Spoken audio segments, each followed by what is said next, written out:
मित्रों, अक्सर हमें जीवन में आसान चीजों की आदत हो जाती है, इसलिए हम कुछ भी मुश्किल करने से घबराते हैं, फिर चाहे उसमें हमारा कितना ही भला क्यों ना छिपा हो। आज की कहानी भी इसी संदर्भ में है और ये आपके जीवन में एक बहुत बड़ा बदलाव ला सकती है, इसलिए इसे अंत तक जरूर सुनें। एक गुरु और शिष्य जंगल से होते हुए अपने गांव जा रहे होते हैं। अंधेरा काफी हो चुका था। शिष्य ने अपने गुरु से कहा कि गुरुजी, काफी रात हो चुकी है, अगर आप कहें तो आज की रात यहीं आसपास के किसी गांव में गुजार लेते हैं। गुरुजी ने अपना सर सहमति से हिलाया और वे पास के गांव में एक छोटे से घर के पास जाकर रुक गए। उस घर से हल्की रोशनी आ रही थी। शिष्य ने दरवाजा ठकठकाया तो उस घर से एक गरीब आदमी बाहर आया। गुरुजी ने कहा कि हम अपने गांव जा रहे थे, लेकिन काफी रात होने की वजह से हमने इसी गांव में रुकने का सोचा है। क्या हम रात आपके यहाँ बिता सकते हैं? गरीब आदमी बोला, हाँ क्यों नहीं, आप दोनों अंदर आ जाइए। अब जैसे ही गुरुजी अंदर गए तो उन्होंने देखा कि उस आदमी के घर में बहुत ज्यादा गरीबी थी। गुरुजी ने उस व्यक्ति से पूछा कि वह क्या काम करता है, तो उस व्यक्ति ने बताया कि उसके पास एक भैंस है जिससे उसका पूरा घर चलता है। उसने ये भी कहा कि वैसे तो उसके पास बहुत सारी जमीन है, मगर वह जमीन उपजाऊ नहीं है, इसलिए उस पर फसल उगाना बहुत ही मुश्किल है। उस व्यक्ति की बातें सुनने के बाद गुरुजी उसका शिष्य सो जाते हैं।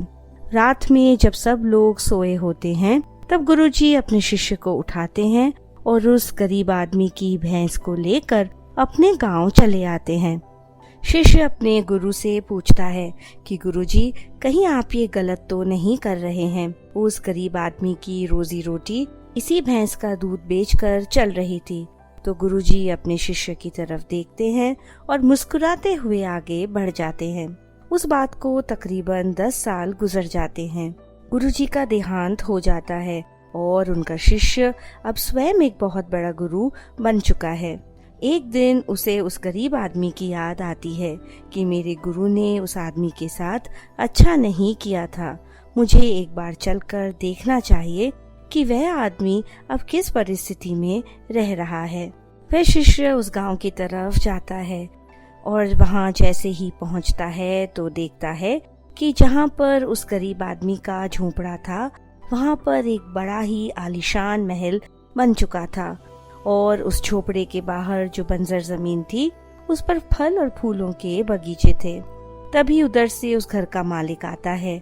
शिष्य उसे पहचान देता है और उस आदमी को बोलता है, क्या तुमने मुझे पहचाना?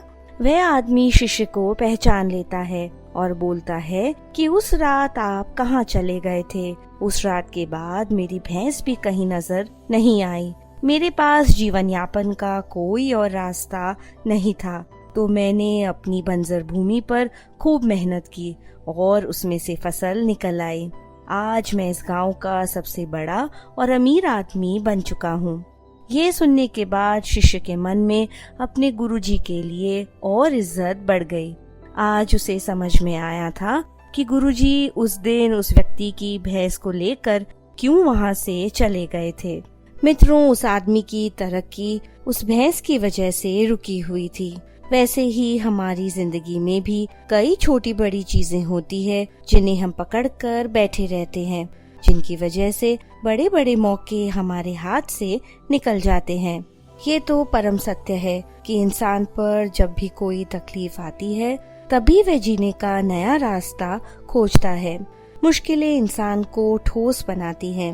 अपनी काबिलियत पहचानने के लिए इंसान को तकलीफों का सामना तो करना ही पड़ता है।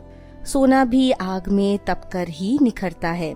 आपके अंदर भी बहुत कुछ है, बस उसे बाहर आना बाकी है। तकलीफ आने पर खुद के भीतर झांकने से रास्ता अवश्य ही मिल जाता है।